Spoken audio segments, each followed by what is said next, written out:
Greetings, my name is John Wooten, and I am a member of the PAS Education Committee and Fundamentals Subcommittee. I'm excited to introduce today's Fundamental Fridays Clinic on Drumset. Today's clinician is the Director of Percussion Studies at the University of Texas at El Paso, Dr. Andy Smith. Thank you, PAS Education Committee, for inviting me to record this installment of Fundamental Fridays. I'm Andy Smith. I get to teach at the University of Texas at El Paso. Among other things, I play with the Batuki Trio. The second record for that group will be out later this year, 2024. And also the B-Line Trio with percussionists Brian Mueller and Brian McNulty. Follow me at Instagram at asmithdrum for some of my most recent recordings, clips, and other activities. Also, this year, besides serving on the University Pedagogy Committee for PAS, I will get to perform a drum set art piece at PASIC as part of the New Music Festival. It's called Trigon for Drum Set with Electronics by Alexis C. Lamb. So look for that in the program if you're there at Indianapolis this November. Now I'm going to talk about a combination of sound and motion at the instrument with some stylistic content and musicianship, and also a couple of smart practice approaches for getting things together successfully at the drum set. Incidentally, I use some of these strategies also when teaching or playing other instruments, such as four-mallet marimba literature that also can involve quite a bit of interdependence or independence things going on. So first of all, talking about motion. With a palm-down approach, I'm going to talk about the floppy stroke, as taught to me by Frank Jaguar. Now, you can talk about Moeller technique developed by Fred Moeller, and when you do that, his approach involves also some side-to-side motion from the elbow, which I do employ, but I'm going to keep this lesson simple and talk about this lever here. So, for the floppy stroke, as opposed to the bead moving first,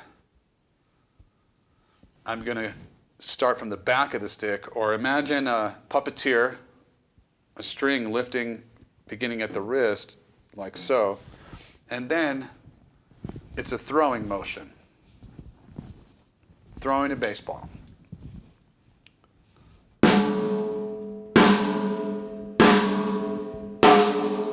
Now it's naturally a downstroke oriented motion. It ends kind of at the instrument, which puts us in a position to play some non-accented notes with nuance and create a lot of definition to our playing, whether here or from the top of the bead, more on the way up, etc.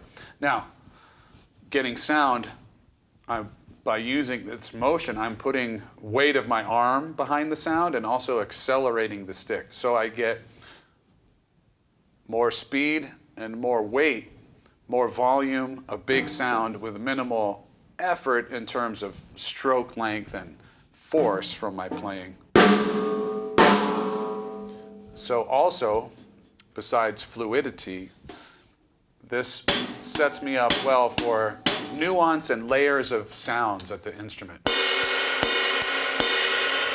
Looking at an approach to the cymbal and the hi-hat, for example.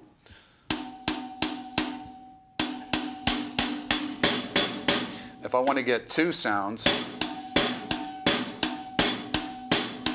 a shoulder sound and a tip sound, this floppy stroke approach lends itself well to dropping the wrist a little bit. You can play here. I tend to play a little thicker sound, getting a lot of contact with the shoulder on the cymbal. Now I'm going to demonstrate that with some groove and pulse, changing the subdivision kind of ideas here in a second. First, the last bit about why the floppy stroke. Fluidity at the instrument. If I lift, as we saw, I can play the snare drum. It's equally natural to continue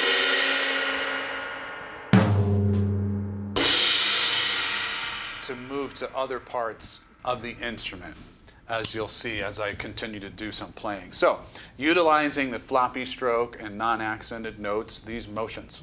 Let's talk about another Frank Jagger concept. Groove, pulse, and feel.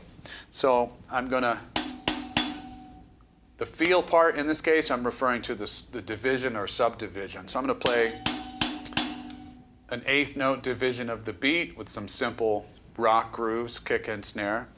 And I'm gonna move my pulse from all eighth notes to downbeat oriented, 1, 2, 3, 4. And then to upbeats, 1 and 2 and 3 and 4 and. So those might go like this.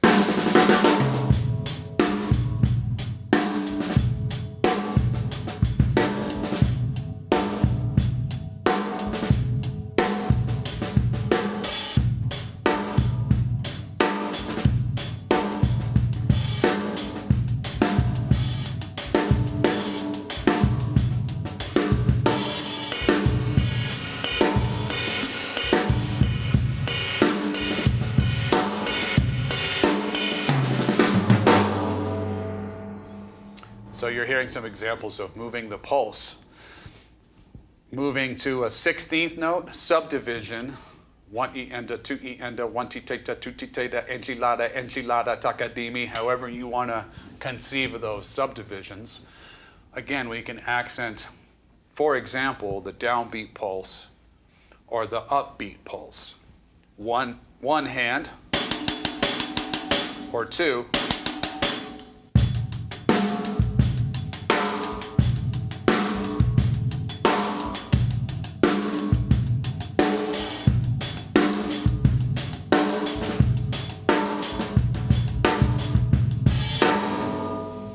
The floppy stroke is at work there, and also doing some good work in the woodshed in terms of the coordination component.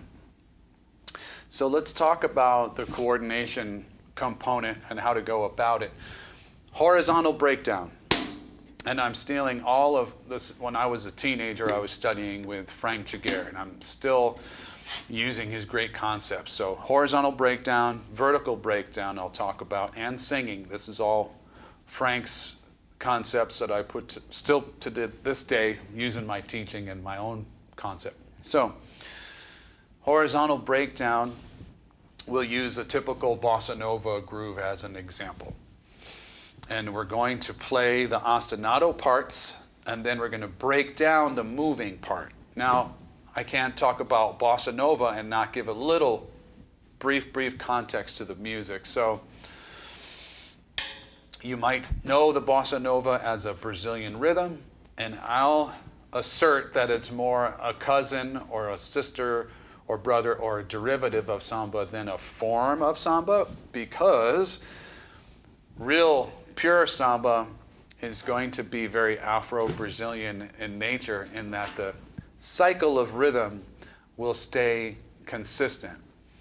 Whereas Bossa Nova, which developed in the 1950s, and really the guitarist João Gilberto, like John Gilbert, João Gilberto, I would give a lot of credit for the development of this rhythmic concept, influenced by jazz and other elements, less Afro-Brazilian in nature, more flexible, interacting with other rhythm parts, interacting with the melody. So it might sound something like this. 1, 2, 3, 4.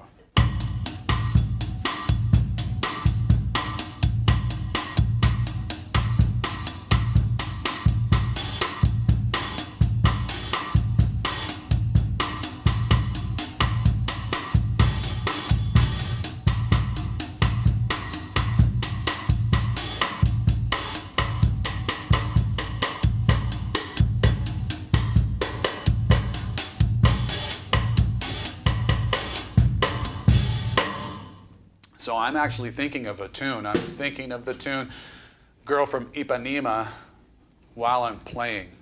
And there's some flexibility to the part. So Ideally, you're going to avoid playing just the fixed typical pattern. However, depending on your place and development, you might be playing that fixed part. So we're going to break that down right now. As discussed, I'm going to keep the steady parts, the heartbeat on the bass drum and straight eighth note on the hi-hat.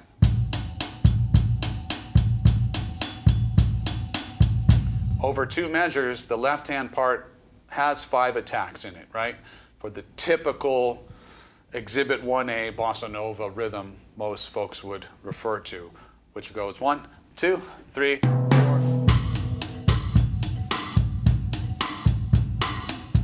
Okay? It's tricky at first because the relationship of the left hand to the heartbeat of the kick drum is changing. So we're going to do a horizontal 1 at first. So we're going to play only one of the left hand attacks at a time, not adding them on, but one at a time. So that would go something like this: 1, 2, 3, and 4, and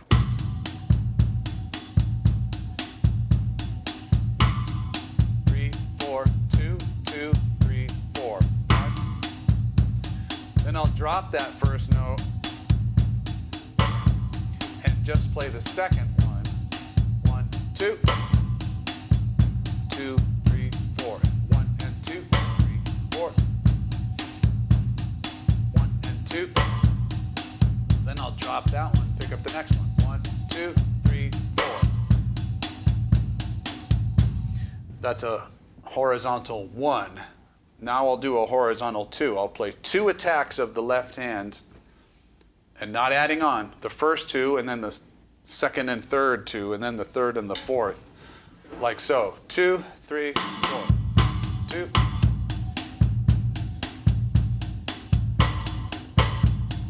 2. Drop the first one. 1, 2, 2, 3, 4. 1 and 2. Drop one, pick one up. 1 and 2 and 3 and 4. 2 and 2. Etc. If you've done that a few practice sessions, you're going to find that the composite, the full part, is going to come pretty easily.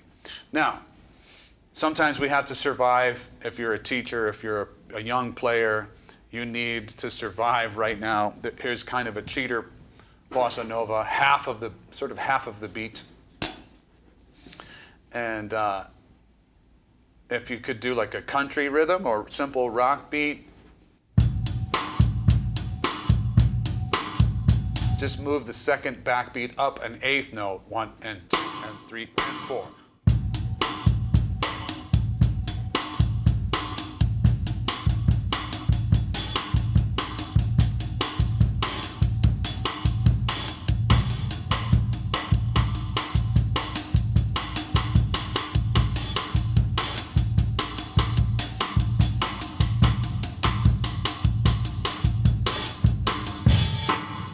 I've been doing some of this and haven't discussed it stylistically.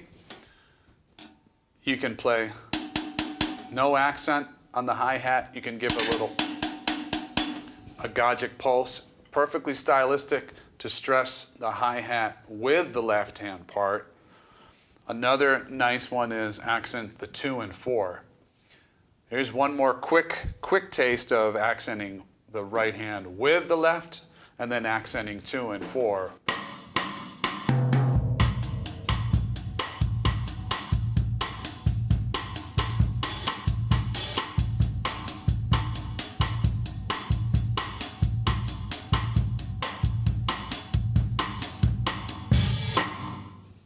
Okay, I'm going to move to a vertical breakdown. This is really useful when the part is even more complex.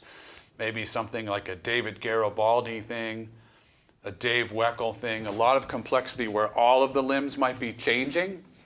For a quick example, I'll do an Afro-Cuban, kind of a typical Afro-Cuban part, the cascada rhythm on the cymbal and a conga part in the left hand.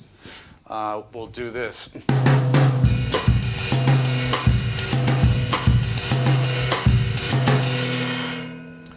Good bit of complexity there. The only real fixed, consistent part was the hi-hat. Let me demonstrate a vertical 3. So no ostinato. I'm going to play the first 3 attacks in the part and then drop the first one and then play the second, third, fourth attack and so on and so forth. You can see this notated at my website, which is Andy P, as in Paul, andypsmith.squarespace. So vertical 3 on this Afro-Cuban groove. 1, 2, 1, 2.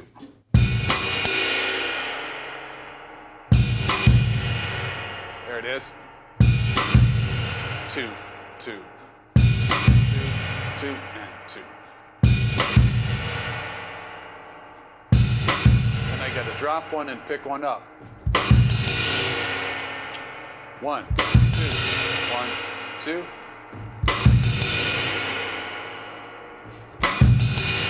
What would be the next one?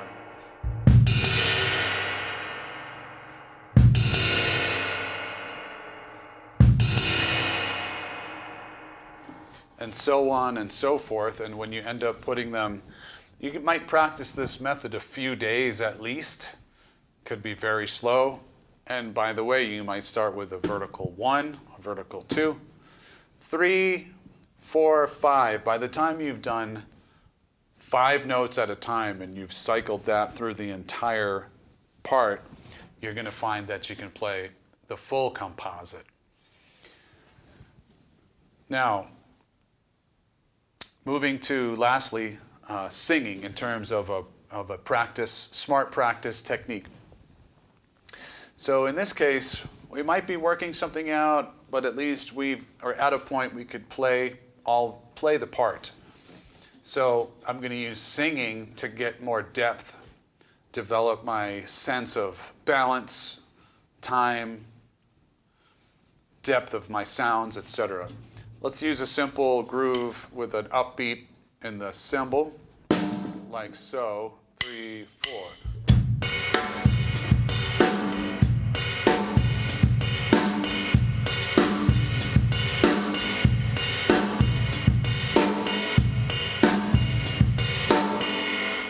So I'm going to cycle through singing the voices. I can sing the pulse, which is the hi-hat in this case.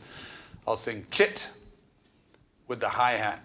Then I'll be playing the composite part. Then I'll move to singing the cymbal bell, and then the kick, duh, might work for that, and dat on the snare. So it would go something like this. 1, 2, 3, 4.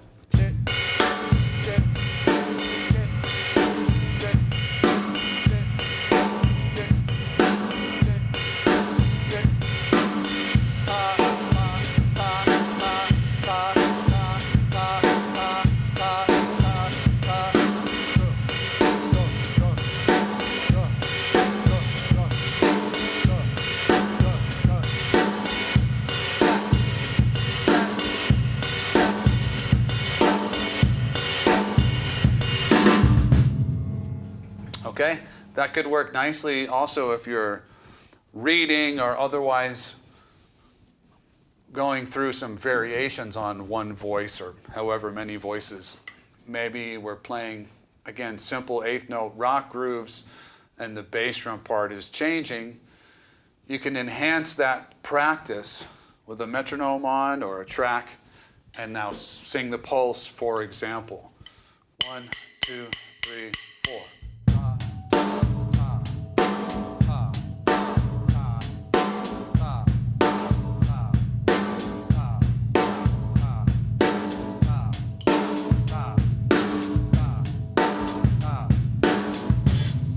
So by doing that, we're not just relying on a metronome, but developing our own sense of time.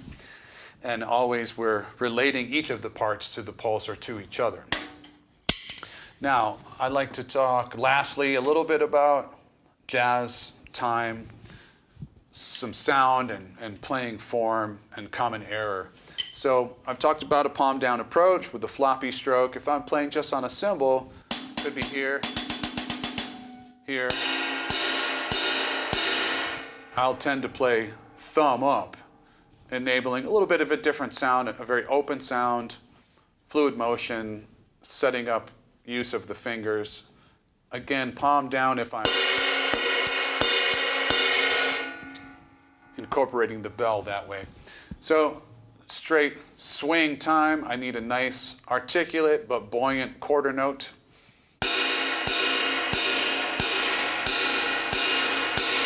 And beyond the scope of this video is an in-depth technical discussion of the feet. However, whatever my approach, I do want to develop all 4 pulses in my hi-hat foot. So swing time, I'm going to play the back beats, 2 and 4 on the hi-hat.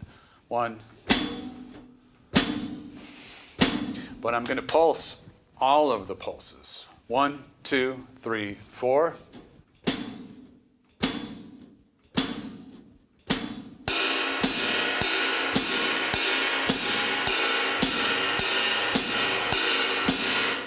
That's just going to enhance the sense of time in what I'm playing.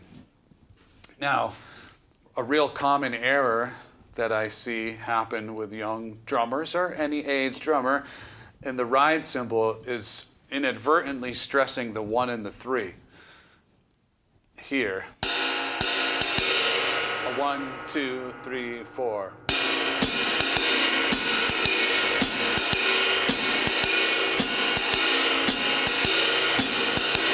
It's a little bit of a plodding sound. We'd like to move the stress, if at all, to the 2 and 4. Now, the fix there is prep the 2 and 4. The Y is the result of the alley-oop or the drop catch, where the fingers are getting the second note of the double. If that's overdone and sort of contorted by the arm,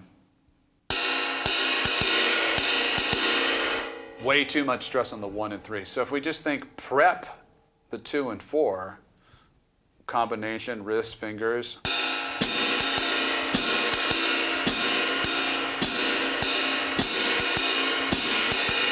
Right? Every stroke has a prep, a stroke, and a recovery of some kind. So if we prep for 2 and 4, we'll fix that feel issue. Now, a more modern way to play the cymbal too is not to put the ta after 2 and 4 always. So develop being able to put that ta, 1, 2, ta, 3, in various parts of the meter. 1, 2, ta, 3, 4, 1, ta, 2, 3, 4, 1, 2, 3, 4.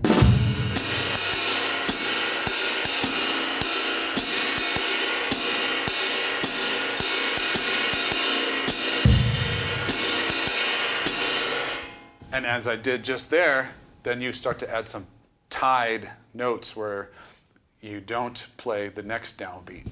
Very important to work that with a metronome, with singing, playing with a bass line, etc.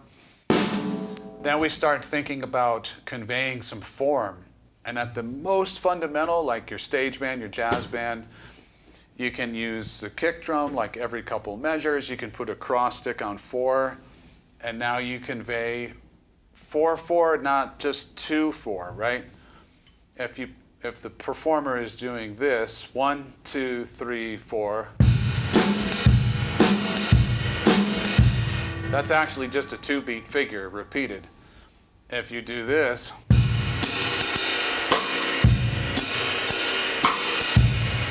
now you're playing a 4-beat figure, and ideally not overly fixed, but a little bit more.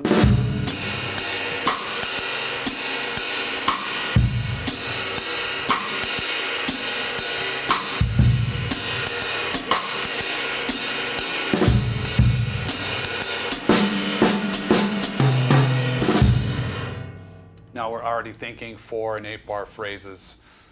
Learn tunes and play tunes. Think about playing form at the drums and not just beats.